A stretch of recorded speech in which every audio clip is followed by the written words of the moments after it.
আসসালামু আলাইকুম। কেমন আছেন? ভালো আছেন? জি, আমিও ভালো আছি আলহামদুলিল্লাহ। না, আমাদের কোনো প্রবলেম হচ্ছে না। আমরা ঠিক আছি। না, ফ্যানই ঠিক আছে। গরম লাগছে না। একদম গরম লাগছে না। না, কোনো সমস্যা নেই। ও আচ্ছা, এটা আপনার বড় বাচ্চা না? ও, তুমি তো অনেক বড় হয়ে গেছো মাশাআল্লাহ। হ্যাঁ, আমি তো সব খাই। হ্যাঁ, আমার বাচ্চাও সব খায়। কোনো প্রবলেম নাই। আমরা শাকসবজি সবকিছু খাই। কোনো প্রবলেম নাই। আপনি প্যারা নিবেন না তো আসেন, আমরা বসে একসঙ্গে গল্প করি। কোনো প্রবলেম নাই। হ্যাঁ, আপনার রান্না অনেক মজা হয়েছে। খুব ভালো ছিল। থ্যাংক ইউ এত কষ্ট করে আমাদেরকে রান্না করে খাওয়ানোর জন্য। অনেক কষ্ট দিলাম আপনাকে। হুম, আছি, ভালো আছি।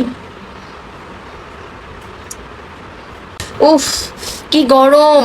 আমি আবার এসি ছাড়া থাকতে পারি না। আমার বাচ্চাটা আমরা এসি ছাড়া থাকতে পারে না। এত গরম আপনাদের বাসায়। উফ, একটা এসি লাগান না কেন?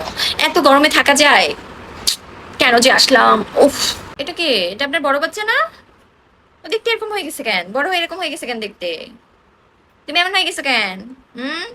না, আমার বাচ্চা তো চিকেন ছাড়া খেতে পারে না। আর আমি না বিফ ছাড়া খেতে পারি না। আমরা মাংস ছাড়া এক বেলাও ভাত খাই না। আর হচ্ছে মাছের মধ্যে ইলিশ মাছ আর চিংড়ি মাছ ছাড়া কিচ্ছু খাই না। না, একদম খেতে পারে না আমার বাচ্চা। আপনার মাংসে না একটু ওই যে ঝাল বেশি হয়েছে, মুরগিটাতে না একটু লবণ বেশি, মানে লবণটা মনে হয় একটু বেশি হয়ে গেছিল আর কি। খেতেই পারে না, একদম খেতে পারে নাই। বাসায় গিয়ে আবার খেতে হবে।